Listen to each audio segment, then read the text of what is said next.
Psiclean e Psicursos. Estamos iniciando nosso terceiro encontro do Clube do Livro. Vejo algumas pessoas aqui entrando. Bem-vindos. Vamos falar sobre o capítulo 3 do livro da FAP hoje.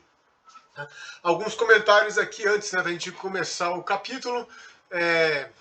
Nos feedbacks que a gente recebeu no WhatsApp, né, teve o João Carlos, falou assim, poderia ter um PowerPoint. Aí eu fiquei pensando, né, no PowerPoint ao longo da semana. E eu confesso que eu não sou muito fã do PowerPoint. Tá, já usei, né, e uso eventualmente também ele, mas depois, já tem um tempo, optei por, sempre que eu puder, não usar o PowerPoint. E vou dar um argumento que eu considero bem legal para isso. O Pentágono proibiu o uso de PowerPoints, né, na instituição. Tá? Eles culpam a invasão ao Iraque por uma apresentação de PowerPoint mal feita. Cara, procure isso aí na internet para você ver. Surreal. Né? Como o PowerPoint pode acabar, né, numa tentativa de mastigar demais, né, tá dando problema, né, para as pessoas. Tá? Então, por esse argumento e por algumas dificuldades técnicas aqui também, que a gente está aprendendo ainda para lidar com esse compartilhamento aqui, né, vou optar por ficar só na apresentação. Beleza, João e colegas? Mas a gente pode, de repente, pensar em outra maneira de estar organizando, né, essa didática, né, da aula aqui. Outra coisa legal que a gente estava falando sempre aqui são aquelas pílulas de conhecimento sobre leitura. Vou fazer um paralelo com a FAP. Né? A FAP classifica os comportamentos, né? Comportamentos clinicamente relevantes, os CRBs 1, 2 e 3, que são os problemas, as soluções e as interpretações. Podemos fazer um paralelo com as leituras. Né? E aí cada um de vocês vai fazer esse paralelo. Tá? Tenta classificar o seu comportamento, ou os seus comportamentos de leitura. Tá? O que você tem nesse seu padrão de leitura que está ligado à solução? Ou seja, a você ler cada vez mais quantidade e cada vez com mais qualidade também. Né? Coisas como você compreender a melhor forma, né, o que você funciona para esse tipo de coisa. Tá? Melhor ergonomia que você tem para poder render bem, o melhor ambiente, o melhor horário. Né? Tem gente que é diurna, né, acorda acelerado, né, ali, e rende bem de manhã. Tem gente que de manhã não presta para nada. Né? Ele mas de noite, em compensação, liga a chavezinha ali e fica, né, a 1000 por hora. Então,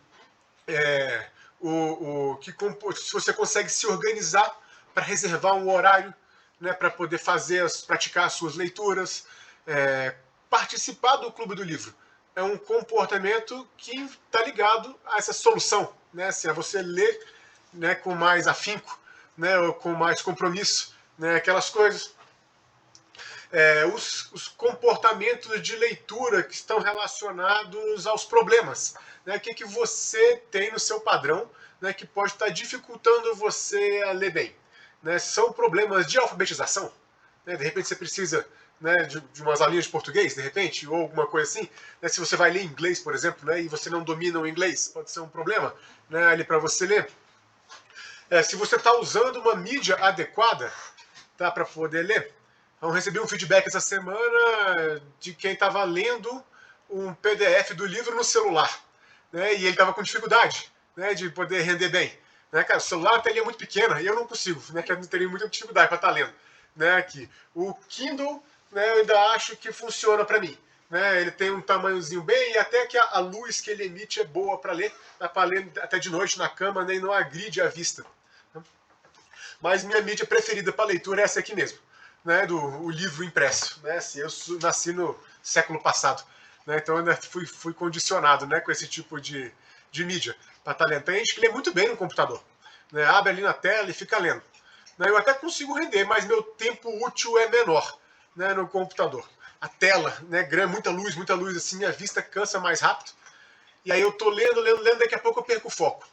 né? Daqui a pouco eu me distraio, eu devaneio. Aí eu volto pro livro. Aí depois eu vou.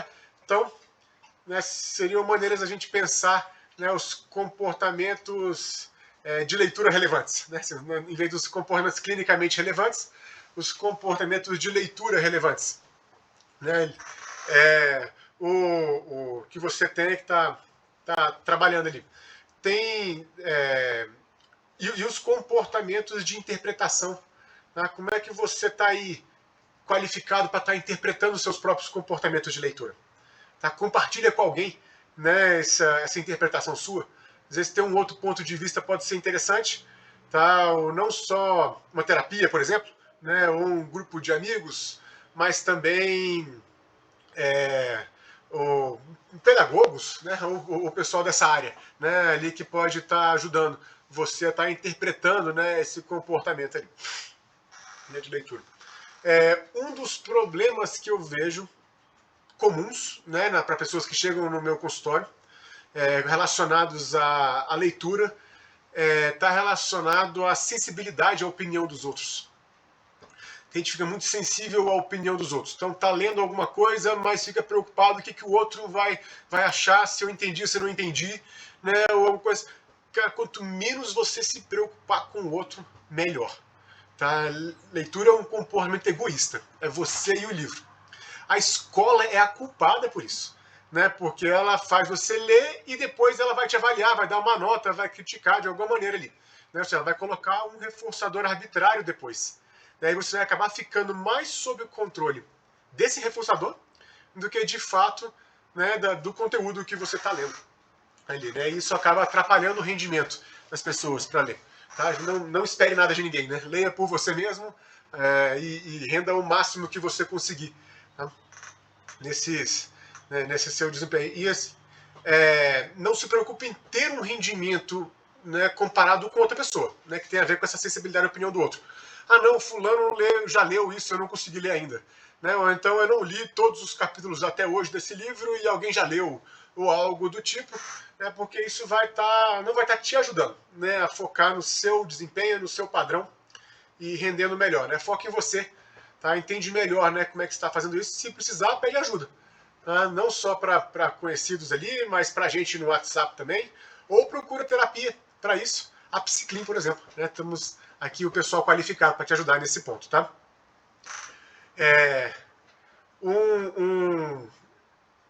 Uma informação curiosa aqui. Qual foi o primeiro texto já escrito na história? Né? Consequentemente, se foi a primeira pessoa a escrever, teve uma primeira pessoa a ler também, né, aquele texto. E essa informação está naquele livro Sapiens, Uma Breve História da Humanidade, do israelense Yuval Harari. Eu gosto muito daquele livro, né? Recomendo também. E ele coloca, né, que a invenção da escrita foi um texto contábil. Tá? O cara que inventou a escrita, essa revolução toda que a gente está vivendo hoje em dia, né, graças à escrita, né, que a gente conseguiu passar conhecimentos de uma geração para outra em larga escala, o cara que inventou isso, ele tinha como finalidade fazer registros contábeis, né, coletar impostos, tá? E esse tipo de coisa nada agradável, tá? Ele é muito chata. Tá? Então a leitura não nasce, né, com a finalidade das mais nobres. Né? Ela não nasce lá com Sócrates, Platão e Aristóteles, né, falando sobre as coisas, as verdades eternas ou nada nesse sentido. Ela nasce com algum burocrata, né, registrando num papel quem pagou, quem não pagou. Né? Aí alguém colocou ali que é fantástico o livro, né? Eu não consegui ler o nome, tá, cara? Desculpa aí, mas de fato é fantástico. Adoro aquele livro, né, do Sapiens. Então, mais isso, né?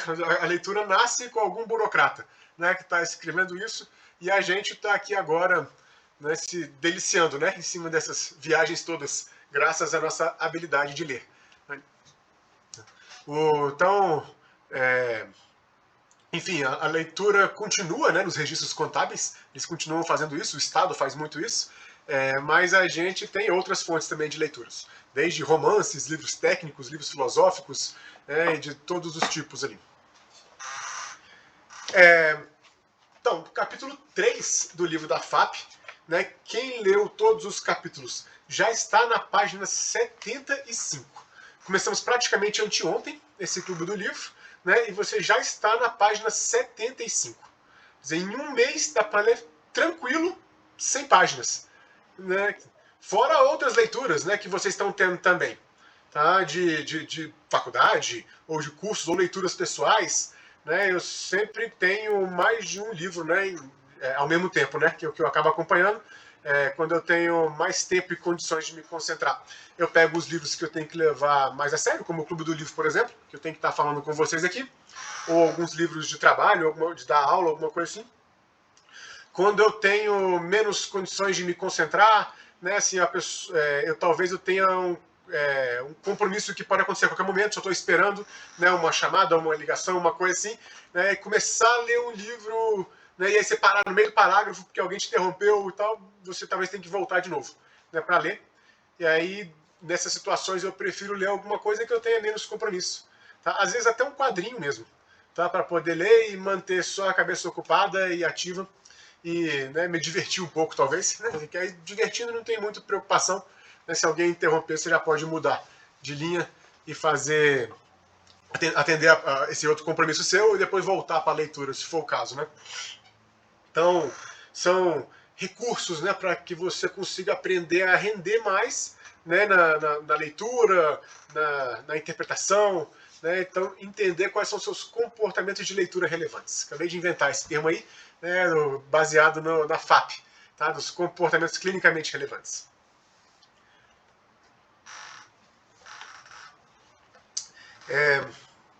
Então, no capítulo 3, né, do livro da FAP, suplementação aumentando a capacidade do terapeuta para identificar comportamentos clinicamente relevantes. Então ele está batendo bastante nessa tecla, né, de pensar o que é relevante. Tem um monte de comportamento na sessão. Né? Nem todos têm uma relevância que é clínica. Tá? Você, psicólogo, né, tem a mania de estar analisando os outros. Né? E aí marido, mulher, namorados, amigo, pai, mãe, né, essas coisas assim. Nem sempre você vai estar nessas situações analisando algo que é clinicamente relevante. Tá? Porque lá você não está fazendo clínica. Né? Eles não estão chegando para você com uma queixa, né, com uma estrutura toda, né, para você conversar. Então você pode criar comportamentos relevantes do ponto de vista familiar, né, relevantes do ponto de vista conjugal ou de outros assim, né? Mas aqui não, aqui está falando no Kohlenberg e Atsai estão falando dos comportamentos clinicamente relevantes. E ele já começa o capítulo dizendo que na FAP todo o método que auxilie na detecção desses comportamentos clinicamente relevantes é bem-vindo. Tá? Então ele não restringe, né, a FAP a métodos patenteados pelo behaviorismo radical, por exemplo. Tá? Não é essa o caminho para você render o máximo possível na clínica, né? Então, e algumas linhas de psicologia fazem muito isso. Tá? Se você pega o nome de um cara que é de outra linha, ou pega uma ideia dele, um conceito dele, uma outra coisa, né, as pessoas já torcem o nariz, né, fazem cara feia, né, e aquelas coisas assim. Tipo criança quando fala salada, neca. Né, você fala assim, mas esse é o conceito, né, que a gente está discutindo.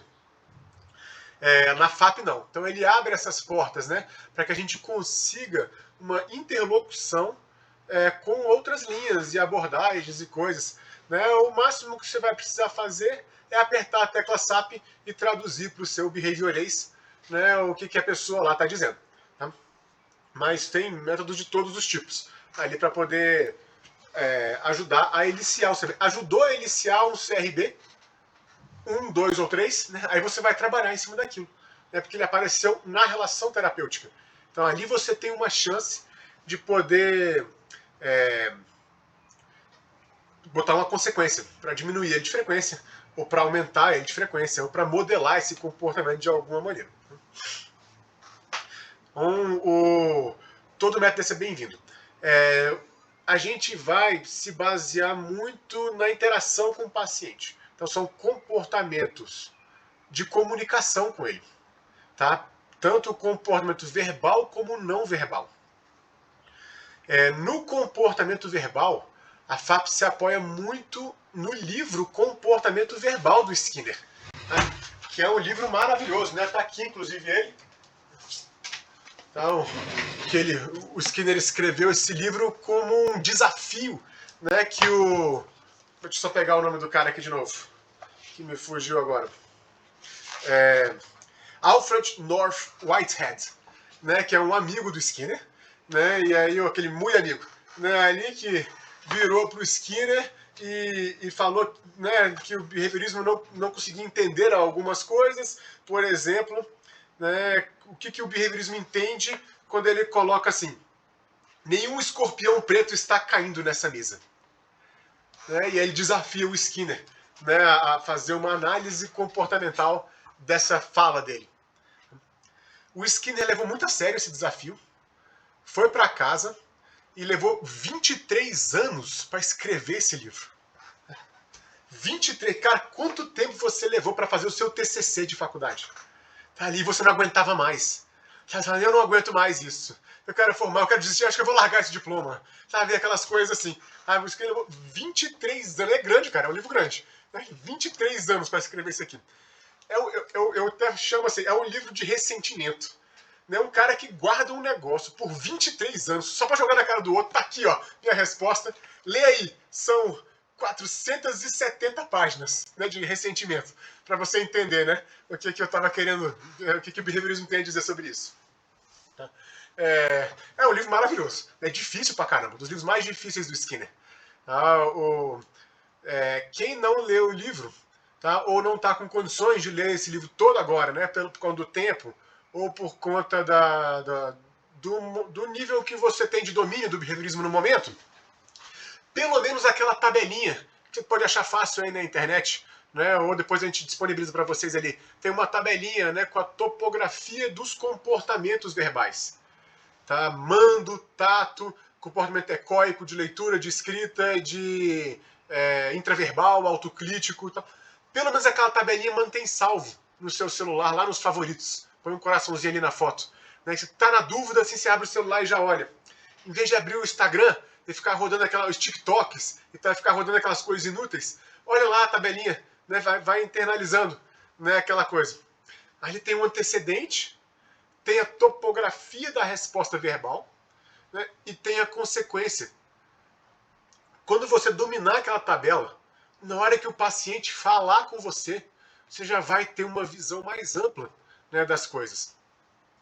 É o que o Kohlenberg e Atsai falam sobre identificar significados ocultos na fala. As causas ocultas ou variáveis de controle que a pessoa não tem consciência. Né? Parece coisa de psicanálise, né? Falar assim, um conhecimento oculto, né? O seu inconsciente ou algumas coisas assim. Mas diz o Skinner, todo comportamento é inconsciente. Você pode ter ou não consciência de um comportamento. Mas consciência é um outro comportamento. É o comportamento de se observar enquanto você se comporta. Tá? Eu estou aqui falando para vocês, né, e ao mesmo tempo que eu estou falando para vocês, eu estou me observando. Primeiro porque eu olho na tela, né, e eu estou aqui na tela. Aqui, mas eu também estou me observando assim, será que eu estou falando muito alto? Será que eu estou falando muito baixo? Minha barriguinha está aberta? Não, tá não. Mas como é que eu estou aqui? Será que eu estou com o nariz sujo? Será que eu estou me observando enquanto estou me comportando? Eu estou com consciência, né, naquele momento. Tá? A consciência pode até ser um problema, né, ali eventualmente. Tá? É o caso do tímido. Né, o tímido vai chegar na menina na balada e aí ele diz, oi, tudo bem? Aí a consciência dele começa, não, falei muito assim, acho que ela não falei de um jeito que ela gostou. Acho que eu tenho que falar de outra forma, tem que fazer assim. Aí a menina já foi embora já. Né? Ela não tá, você não prestou atenção nela, cara, já era, perdeu. Né? Então assim, a consciência é um outro comportamento que pode acontecer, né, de forma harmoniosa com aquilo que você está performando na hora, ou pode entrar em concorrência com aquele comportamento, né, como era o caso do tímido, e ele perde desempenho, né, naquele comportamento, não rende da maneira como deveria, né, tá rendendo. Então, né, a consciência, né, das pessoas sobre as variáveis que controlam os comportamentos dela, inclusive os comportamentos verbais, né, que elas apresentam na relação terapêutica, principalmente, tá? Então, esse livro vai ajudar, né, ele dá as bases para a gente entender isso. né, esses significados ocultos. E o Kohlenberg e Tsai dão um exemplo. Da paciente, se não me engano, chama Karen, né? Ele põe o nome é fictício, né? Ele, claro. Ela reclama de uma multa que ela recebeu, salvo engano, era multa de trânsito, né? E aí, o terapeuta, que é a Tsai nesse caso, já começa a entender que pode ter outras variáveis controlando esse relato verbal. Se fosse apenas um tato, né, ela ia entrar em contato com o que aconteceu e relatar, né, o que aconteceu, seja a multa que ela levou por atravessar um sinal ou acelerar demais o carro ou qualquer coisa assim do tipo, né, e as consequências disso, até consequências em termos de sentimento também. Tá? Mas a terapeuta aproveita esse momento onde ela fala isso e começa a investigar se não tem outra coisa, né, ali controlando também esse comportamento, e aí ela chega no ponto, né, de se expressar que ela está preocupada com a conta da terapia. Então, se ela vai pagar ou não, se a prioridade dela, né, se vai encaixar dentro das prioridades dela ou não, né, no orçamento, nessas coisas assim. Então, esse é um exemplo interessante para pensar nessas variáveis ocultas que estão controlando o comportamento. Os pacientes, se os pacientes trouxessem para a gente de forma verbal tudo muito claro e limpo e liso assim, né, ia ser muito mais fácil de resolver as coisas. Mas eles estão lidando com essas dificuldades, né, de se expressar adequadamente, seja pelo histórico de condicionamento que eles tiveram antes, né, seja por alguma contingência apenas da relação terapêutica, daquele momento. Mas abordar isso é importante. Né? Aborda, conversa sobre as coisas. Não tenha medo, né, de conversar sobre algumas coisas. A análise funcional desses comportamentos vai ajudar você a ter a firmeza necessária para poder fazer essas intervenções com o máximo de rendimento clínico possível. Então, classificar esses comportamentos verbais é um ponto importante. Tá? Não se preocupa, você não tem que decorar hoje esses comportamentos todos. Tá? Você não tem que saber disso. Até porque se você ler esse livro aqui inteiro, você não vai sair craque, né, analisando tudo não. É um livro complicado para entender. Então, se você precisar de ajuda, né, tanto supervisão é um caminho interessante para isso, tá? Como compartilhar com outros colegas né, refletir mais depois sobre a situação vai ajudar você a entender bem. Né, isso. Bom, então a ideia é você ter situações clínicas, né, naquela relação ali com o paciente, que podem ser exploradas como objetivo da interação terapêutica. Nesse capítulo, Kohlenberg e Tsai listam várias dessas situações que você pode explorar. Né? Você não é obrigado a explorar todas elas na hora em que elas aparecem. Tá? São só dicas, né, de possibilidades de coleta de dados e de intervenção, né, que eles dão até pra gente. E você pode pegar, de repente, aquela que você se sentiu mais confortável para poder estar explorando e seguir adiante, né, ali com ele. Olha aqui algumas, né, que eles trouxeram. Encorajar o paciente e reforçar ele a descrever, encorajar e reforçar as descrições do paciente que se relacionam a estímulos presentes no ambiente terapêutico. Tudo que ele puder falar sobre aquela relação ali é legal. Tá? Seja, estou gostando da terapia, não estou gostando da terapia, né? O horário é ruim, tá muito frio aqui, tá muito quente aqui, né? Eu não sei se tem sigilo, se alguém está ouvindo, se não está ouvindo, né?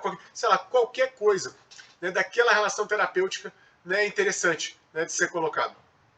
Não gostei do jeito que você olhou para mim. Isso é um comentário legal. Muitos psicólogos podem sentir isso como um ataque pessoal. Tá? Mas, primeiro, a gente não deve levar para o pessoal essas coisas. Apesar de a gente buscar uma relação íntima, né, intensa ali com a pessoa, a gente deve filtrar também, né, algumas coisas. Tá? Então, à medida do possível, né, tenta interpretar aquilo como um CRB. né, um comportamento clinicamente relevante. Se ele fez com você isso, há uma grande chance dele fazer também lá fora com outras pessoas. E aquilo que você sentiu na hora, né, seja um ataque pessoal, né, ou seja um elogio, ou seja uma outra coisa, né, é provavelmente aquilo que as outras pessoas que interagem com ele lá fora também estão sentindo. Né? Outra situação é encorajar comparações controladas por eventos ocorridos na terapia e na vida cotidiana. Né? Então a pessoa chegou lá e reclamou, né, do horário da aula, né, ou que foi muito cedo ou muito tarde, ou que demorou demais, demorou de menos, da chamada, alguma coisa assim. Né? Terapia tem horário também. Tá? Então a gente pode encorajar essa comparação. Você sente isso na terapia também? Né? Que o controle do horário é um problema? Né? Ou se a pessoa estava, né, numa interação qualquer lá fora e a pessoa olhou no relógio e ele achou ruim. Né? Você fala, olha, aqui na terapia, quando a gente controla o horário, né, que tá acabando ou que está encerrando, como é que você se sente? É dessa maneira também? Né? Então, isso já abre um campo de conversa muito rico, tá? Para a gente estar pensando nesses comportamentos lá de fora. Até porque na relação comigo eu tenho muito mais informações para pensar.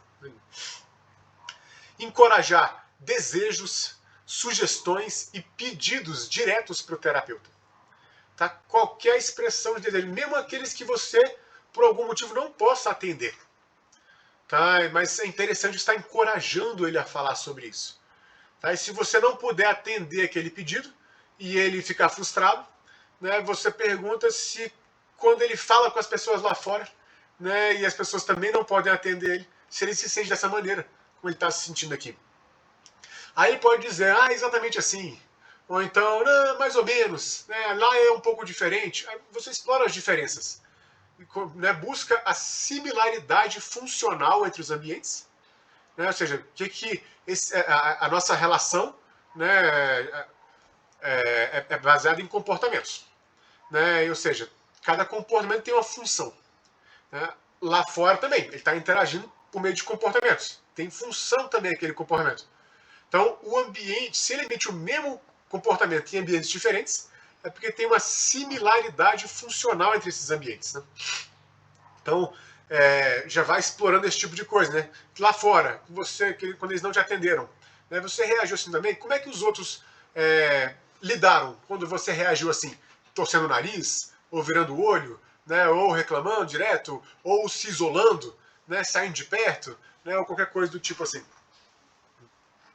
Outra situação, usar as descrições dos eventos da vida cotidiana do paciente como metáforas para eventos que tenham ocorrido na sessão.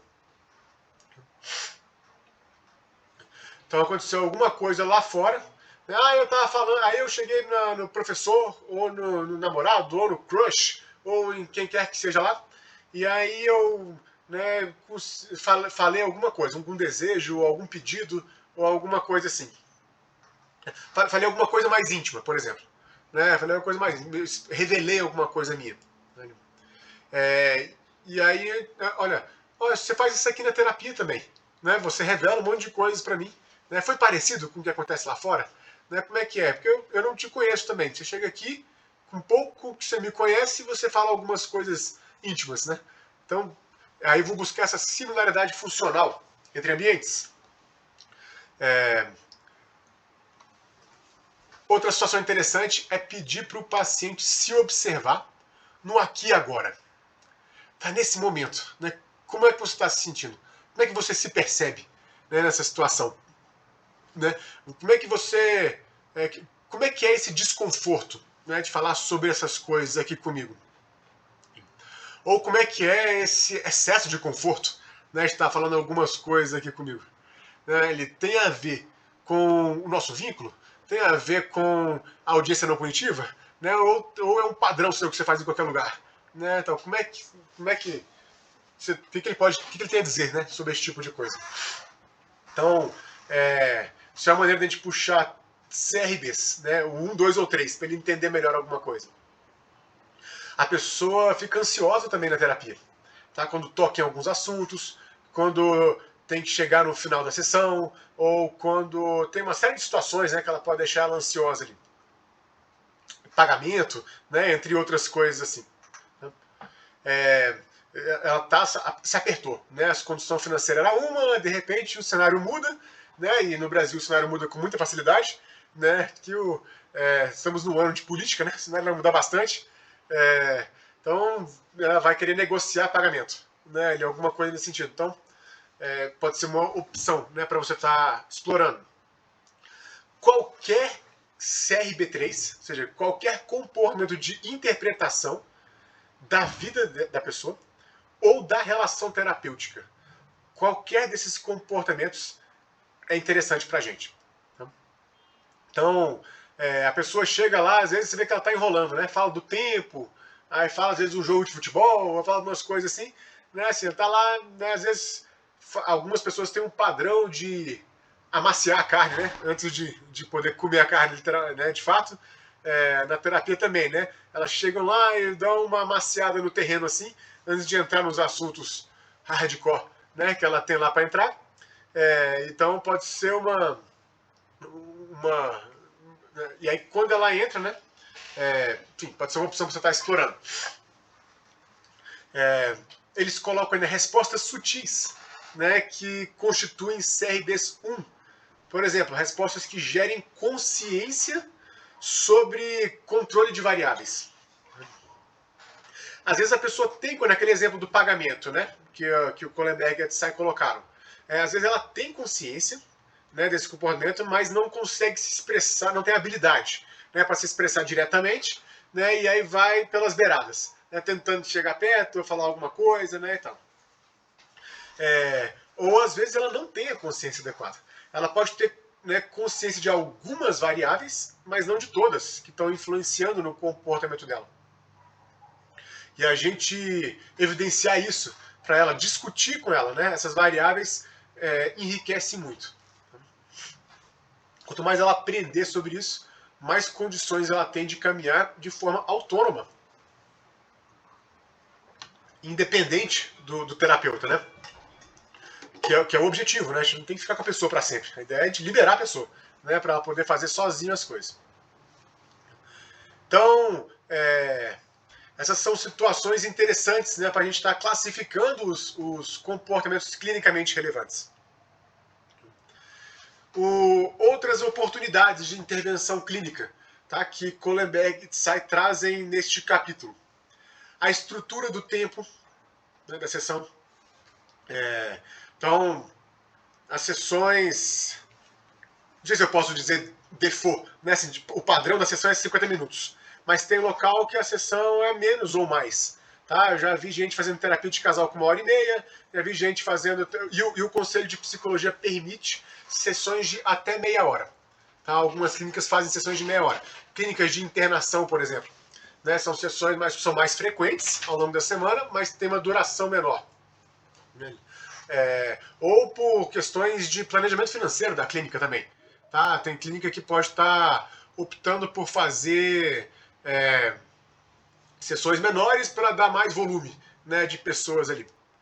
Tá? Pode ser uma opção. Cuidado na tomada de decisão para essa estrutura do tempo, né, porque você até vai atender mais pessoas e ganhar mais dinheiro. Tá? Agora, sim, é muita informação, cara. Muita gente, muita informação. Tá? Assim, vai ficando na tua cabeça depois, né, esses negócios, e vai começar a confundir as coisas. Então, você tem que estar dosando, né? Você pode... E tem que ver a sua habilidade também, né, de estar fazendo de forma mais objetiva, tá, a terapia. Tem pessoas e terapeutas, né, que conseguem ser mais objetivos ou menos, né, objetivos. Mas de maneira geral isso, né? Você planeja uma estrutura de tempo, né, para atendimento da sessão, e coloca algumas regras em cima disso. Tá? Regras de pontualidade, regras de início e de fim da sessão. Tá? Tem terapeutas clássicos, né? Os psicanalistas clássicos assim, então, que colocavam um despertador para tocar. A pessoa entrou, eu programava um despertador aqui para tocar daqui a 50 minutos. Daí a pessoa está falando, de repente o despertador faz barulho, toca, né? Hoje em dia é celular, né? Aí vai tocar o celular lá, fazendo barulho para você. E aí acabou o nosso tempo. Até a próxima sessão. É assim. É uma maneira. Eu acho que pode ficar um pouco aversivo, né, para o paciente encerrar de uma vez ou bruscamente, tá? Esse tipo de coisa. Eu gosto de estar sinalizando para o paciente o fim da sessão, tá? Com comportamentos não verbais. De maneira geral, quando o paciente fica olhando muito no relógio, né, eu já coloco para ele, ó, o controle do tempo é minha responsabilidade. Pode deixar comigo. Se ele continuar olhando, eu não vou punir, não. Né, deixa ele. É o padrão dele. Né, ansioso ali, que fica olhando. Mas quem está olhando muito tempo é quem quer se esquivar do lugar. Né, quem está envolvido, né, com as coisas acaba abstraindo do tempo, perdendo a noção.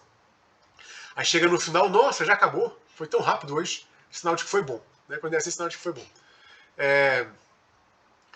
Hoje em dia eu estou com um prontuário eletrônico, né? Eu vou anotando. Eu tenho uma outra tela aqui, eu vou anotando.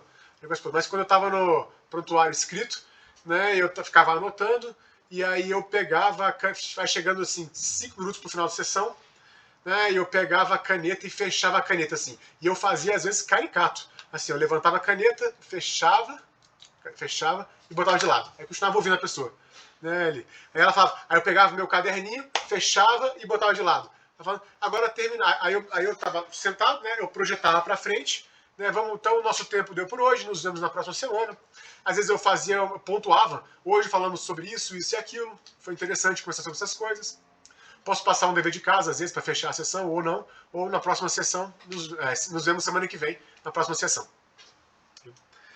Acho que fica menos aversivo do que tocar um sinal assim em voz alta, né, tipo um despertador, ou algo do tipo, né, para estar encerrando. Mas você pode se organizar as contingências como você se sentir mais confortável, e usar essa estrutura do tempo, tá, para estar eliciando comportamentos clinicamente relevantes. Isso vai dar uma oportunidade da pessoa discutir relação. Eu falo, o terapeuta FAP é especialista em DR. Tá? Porque a gente vai sempre puxar para a relação terapêutica, então a gente tem que ser um especialista em DR. A maioria das pessoas foge de DR. A gente não, a gente vai, né, aproveitar esse tipo de coisa. Então, se você está lá namorando e a outra pessoa fica olhando no relógio, ou marcando segundos para ir embora, ou alguma coisa assim, né, você vai lá e reclama, ou pontua, ou faz algum comentário qualquer. Né? Então, aqui alguém colocou aqui, ó. Eu aviso e coloco alarme no celular e deixo de lado. Olha lá, as pessoas estão usando recursos, né, que se sentem mais confortáveis para isso. Então, o paciente está preparado, né, vai ficar um pouco menos aversivo quando tocar o sinal. Mesmo assim, dá para sinalizar um pouco, né, com linguagem não verbal. Aí o paciente está chegando no fim. Mas se ele reagir de alguma maneira, de forma excessivamente conivente, de repente, com a interrupção abrupta, alguma coisa assim, ou de forma a reclamar daquela interrupção, né, de que não rendeu, não gostou, alguma coisa do tipo assim, você pode estar usando aquilo para discutir relação. Seja na hora, você pode aproveitar, esticar um pouco a sessão e discutir um pouco ali, mas se você não puder na hora, você fala, semana que vem então a gente volta a partir desse ponto. Vamos conversar semana que vem sobre, né, o que está te incomodando no controle do horário, ou outra coisa assim. Regras de desmarcação e cancelamento, né, tem a ver também com essa estrutura do tempo. Tá? Até onde você pode cancelar ou não, a sessão tem que pagar ou não, algumas coisas assim. Férias do terapeuta. Tá? Também outra coisa assim. Tá? As pessoas às vezes ficam com raiva que você tira férias. Tá? Mas nós somos seres humanos. Né? Também ali. A gente vai precisar de alguma coisa, de algum tempo, de alguma coisa. É justo que elas fiquem irritadas, né? Porque não necessariamente elas estão irritadas, né, com você, mas elas estão numa situação de sofrimento. Tá? E você tirar férias pode ser que ela fique desamparada. Discute sobre isso, conversa sobre isso, vê se existe a possibilidade de fazer alguma alternativa. Seja uma sessão remota durante suas férias, caso você não tenha condições ou interesse, né, você precisa desconectar às vezes. Né, assim, deixa um colega seu avisado, fala, se tiver alguma emergência, entre em contato com esse número. Eu vou deixar ele meio preparado ali para o seu caso. Né, vou dar algumas informações para ele. E aí, se você tiver alguma emergência, se você não tiver nenhuma emergência, nos vemos daqui a uma semana, 15 dias, um mês, sei lá. Então é uma maneira, às vezes, de você estar né, aproveitando aquela coisa, discutindo a relação e colocando uma contingência para como resposta né, ali para aquilo. Encerramento da sessão, da terapia, da sessão não, da terapia, tá, também é outra coisa que pode gerar muita DR. Né? Assim como o encerramento de um namoro ou de um casamento né, é uma DR, é o encerramento da sessão também, da terapia também. Tá? A pessoa pode se sentir rejeitada, ela pode se sentir desamparada, ela pode. Enfim, qualquer outro tipo de sentimento. Né? Ali você vai explorar esse tipo de coisa. Pode ficar feliz. Né? Você vai explorar aquilo. Eu estou feliz que eu vou economizar dinheiro, né? Porque eu não vou precisar ficar tocando na ferida direto, né? Aqui ou qualquer outra coisa do tipo. As contas para pagar também, tá? Quanto pagar, quando pagar, como pagar, quem vai pagar. Né? Aí tem a parte burocrática né, de emitir nota fiscal, aí tem uma série de regras relacionadas a isso. Né, e tal. Enfim, pode ser fonte de DR também. É igual um casal, cara, que tem que discutir sobre as contas para pagar. Né, ali em casa, né, e aí vai, enfim, vai gerar coisa ali. Assunto, né? Erros ou comportamentos não intencionais do terapeuta.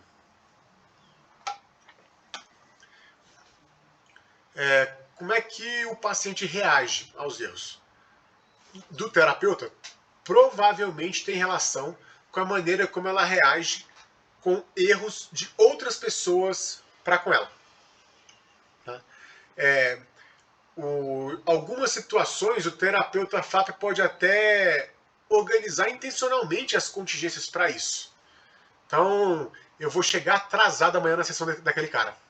De propósito, porque eu sei que ele vai ficar irritado, né? E é um problema essa irritação dele. Lá fora, várias pessoas reclamam. Né? Então eu vou chegar atrasado e eu quero que ele expresse aquela raiva para mim, né? Do jeito que ele expressou para os outros. E aí eu vou poder trabalhar aquilo na hora. Né? E posso entrar na sessão atrasada e pedir desculpa, porque eu atrasei. Né? Isso pode resolver a situação, pedir desculpa, ou não. Né? Do mesmo jeito que lá fora, quando alguém pede desculpa, a pessoa às vezes guarda o rancor, guarda as coisas, ou não fala nada. Né? Você chega atrasado e ele não fala nada. Né? Para ele foi ruim, ele tem outros compromissos, ele tem as coisas, mas não fala nada. Né? Lá fora também. Né? Quando as pessoas fazem coisas assim com ele, ele não consegue expressar as reclamações da forma adequada para as pessoas adequadas. Então, eu até brinco assim, de que você não precisa necessariamente estar planejando o erro, né? Porque inevitavelmente você vai errar uma hora. Né? Se a gente erra, acontece essas coisas, né? Então, deixa acontecer o erro. Se demorar demais para acontecer um erro, você pode achar que aquela oportunidade é interessante e aí, enfim, né, se manifesta lá. Mas não necessariamente né, você tem que estar planejando demais o erro. Ele vai acontecer uma hora. Né? A gente atrasa, a gente falta, acontece isso com frequência. Silêncios ou lapsos na conversa da terapia. Também é outra situação. Quando você está em silêncio, olhando para uma pessoa numa sala onde não tem mais ninguém, mesmo que a sala seja virtual, né, como essa, né, mas na sala onde tem, ou na presencial, na sala onde tem mais ninguém, tá, vai gerando uma ansiedade. Tá ali. Quem fica mais ansioso é quem fala primeiro. Tá? E deve ser o paciente a falar primeiro, e não você. Tá? Mas pode ser uma oportunidade né, para você estar conversando sobre o que incomoda tanto naquele silêncio, né, como é que ela lida com silêncios lá fora também. Expressões de afeto na terapia. Tá? O quão carinhosa a pessoa é com você, ou quão agressiva ela é com você nas reclamações. Tem pacientes que são muito diretos. Assim, chega a dar um susto, assim, né? De reclamação, você olha assim e fala, não sei se ele está né, falando de um jeito, né? Para encerrar, para terminar a relação comigo aqui, né? Ou se ele está só botando para fora, né? Algumas coisas. Se ela está se sentindo bem, se ela está estando bem, né? Se ela está se sentindo íntima, né? Do terapeuta. Quanto mais íntima, melhor. Né? Eu adoro ouvir no consultório a pessoa falando: vou contar um negócio para você aqui que eu nunca falei para ninguém. Ou que eu só falei para uma pessoa na vida, mas para ninguém. Né? Então, aquilo é ótimo, cara. Chegamos naquele momento né, de cujas contingências permitem essa riqueza toda de expressão. Se ela dá feedbacks positivos e demonstrações de afeição por parte do terapeuta, tá? Ou se ela fala alguma coisa, né, das características do terapeuta, tá? Desde características físicas a características comportamentais. Tá? Então, é porque você é homem e você não entende, não é isso. Ou, né, é porque eu tenho problemas com o meu corpo e você não. Ela acha, né, isso assim. Ou você não, alguma coisa do tipo assim. Ou características comportamentais, né, da forma de falar, né, da tranquilidade que você pode estar expressando. Eu já vi algumas pessoas falando assim: Felipe, você parece um monge, muito tranquilo. São pessoas que não conseguem fazer uma leitura adequada dos meus eventos privados, mas, sim, de fato, em muitos momentos eu estou tranquilo, sim, né, na terapia. Mas explora isso, né? Que levou você a pensar isso de mim? Né? Como é que você pensa sobre as pessoas lá fora? Né? Se você pensa da mesma maneira, se você expressa essas coisas para as pessoas lá fora também ou não. Né? Se ela não expressa lá fora e expressou para mim aqui, é interessante, é um comportamento que eu quero estimular nela. Eu quero que ela expresse mais isso. Né? Porque você falar dos seus desejos, dos seus eventos privados, né, das suas necessidades, né, você vai lidar melhor com o mundo. Né? Aí, você é muito jovem, não vai me entender. Né? Então, isso, né? Cabelo branco é uma maravilha para o terapeuta. Né? Porque é experiência e maturidade. Né? Mas, cara, se você não tem cabelo branco, não precisa pintar necessariamente. Tá? Assim, lida com isso. Se a pessoa reclamar de você, falar, mas você teria mais facilidade de falar se o terapeuta fosse mais velho? Tá? Porque assim, ela poderia ter procurado um terapeuta mais velho. Assim, você tem lá a sua fotinha no WhatsApp, ou facilmente você acha informações sobre a pessoa na internet, né, para ver lá a idade, ou outras coisas assim. Agora, até onde esses critérios são de fato importantes para a terapia dela? Né, ou até onde ela não está se apegando nesses critérios para se esquivar dos problemas que ela tem que enfrentar, ou de como lidar com esses problemas todos. Né? Então, essas características, eventos incomuns que podem acontecer na terapia, enfim, qualquer coisa diferente que acontecer ali você pode estar abordando, né? Sentimentos ou a privacidade do terapeuta, né? Que ela pode estar colocando. O que você sente a meu respeito? O que você acha de mim? Né? Algumas coisas assim. Eu costumo abordar bastante essas situações. Falo, minha opinião é importante para você? Né? O que eu penso a seu respeito é importante? Né? Por que é importante? Né? Como é que eu até falo, eu vou falar qual é a minha opinião para você que eu tenho de você, mas antes me diz aqui, por que é importante receber de mim? Né? Então, eu coloco minha opinião. E é muito transparente e autêntico, né, essa minha opinião. Tá? Tem a ver com a queixa, principalmente. Né? Você veio para cá nessa situação, você tem esses repertórios, eu acho que você se esforça muito, se esforça pouco, ou sei lá, qualquer coisa nesse sentido. Eu acho que vai ter muita dificuldade, muita facilidade, né? Eu torço por você, ou alguma coisa assim, né? Qual é o sentimento que você tem pela pessoa? Tá? Evita, cara, o máximo mentir, tá? Ou maquiar essas situações. Porque ele vai pegar nos seus comportamentos verbais ou não verbais, né, alguns sinais e descobrir as causas ocultas por trás daquilo que você está falando. Né? Ou, na pior das hipóteses, ele não pega, ele vai entender aquilo que você falou como uma verdade, só que ele não vai aprender a ler adequadamente o comportamento das pessoas. Aí ele vai lá para fora do consultório, as pessoas falam com ele às vezes mentiras e ele acredita. Né? Ele não porque ele acha que não foi igual ao meu terapeuta. Né? Assim, e a ideia é o contrário, né? A ideia é que a gente treine a pessoa, né? Para aprimorar esses repertórios todos nela. Né? Então, é um capítulo muito interessante, né? Onde ele explora bastante várias situações que você pode estar se guiando no consultório para poder explorar mais, né? Esses CRBs. Tá? Esse foi o capítulo 3 da gente, do livro da FAP. No capítulo 4, que a gente vai falar na semana que vem, o título é O Papel de Emoções e Lembranças na modificação, na mudança do comportamento, perdão. O papel das emoções e das lembranças na mudança do comportamento. Tá? Então, sentimentos e memória, né? O behaviorista não tem uma teoria da memória. Ele fala sobre dois comportamentos: lembrar e esquecer. Né? Então a gente vai na semana que vem se debruçando sobre esses temas para poder ver o que a gente pode usar na terapia. Gente, obrigado pela companhia, pela presença. Tá aqui na Psiclin. Segue a gente lá nas redes sociais. Tá? E quem está precisando de terapia, pode procurar a gente aqui. Valeu, até semana que vem. Beijo, tchau. Qualquer coisa, estamos no WhatsApp também, viu? Agora que eu descobri que o nosso Clube do Livro é internacional. Estamos juntos. Valeu, gente. Beijo.